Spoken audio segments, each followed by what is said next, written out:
जय मित्रांनो, मी हर्षद सर. मित्रांनो, आज तुम्ही पाहत असाल अकॅडमीमध्ये ज्यावेळेस जो मुलगा 10वी पास झाला 12वी पास झाला अशा मुलांनी अकॅडमीमध्ये प्रवेश घ्यायला सुरू केले आहेत. असेच प्रवेश घेतल्यानंतर आम्ही अकॅडमीमध्ये नवीन मुलांसाठी एक बेसिक बॅच सुरू केली आहे. त्याच्यामध्ये मॅथमॅटिक्स असेल, रिजनिंग असेल, मराठी व्याकरण असेल किंवा जीके जीएस असेल, अशा प्रत्येक विषयाची नवीन बॅच आम्ही सुरू केले.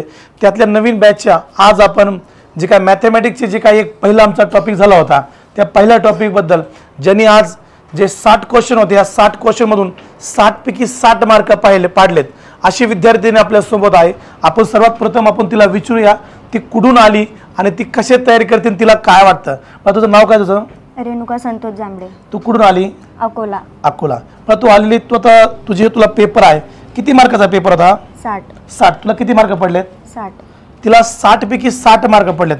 ह्या पेपरमध्ये काय होतं ते सांगू शकतो सगळ्या मुलांना? बेरीज वजाबाकी गुणाकार भागाकार आणि कसोट्या. ओके, ह्या सर्व होत्या. तू किती तास अभ्यास करते आता हे पेपरसाठी?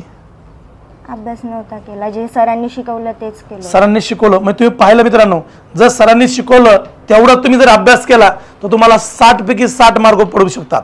ज्यांचं 1 2 3 4 5 मार्क उडलेत किंवा ज्यांचे बरेच काय मार्क गेलेत, म्हणजे ह्याला सांगतो पैकीच आहे. ह्या दिदी एकच सांगतायत की तुम्ही जर सरांनी शिकवलंय तेवढा जर तुम्ही अभ्यास केला तर तुमचे नक्कीच मार्क वाढतील.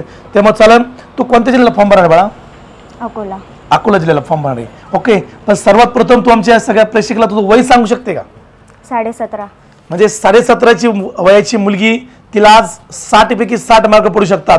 तर मित्रांनो, आपण पहा आपण कोणत्या वयाचे आहेत आपण आम्हाला कमेंट करून सांगा आणि त्या कमेंट बरोबर आपण नक्कीच आम्ही हा पोस्ट इंस्टाला यूट्यूब सगळीकडे हा पेपर पोस्ट करणार आहे आणि तुम्हाला किती मार्क पडतात ते पण तुम्ही आम्हाला पोस्टद्वारे सांगा. आणि नक्कीच आपण हा पेपर सोडून आपल्याला नक्कीच आपल्या मॅथमध्ये नक्कीच बदल होईल. जे तुमच्या मॅथचे जे प्रकरण आहे सरावासाठी आणि तुम्ही हा पेपर पाहून आपल्या अनेक मित्रांपर्यंत शेअर करा. त्यामुळे आपल्या सर्वांना चांगल्या पेपरसाठी आपण सोडवा हीच आम्ही अपेक्षा बाळगतो. जय हिंद.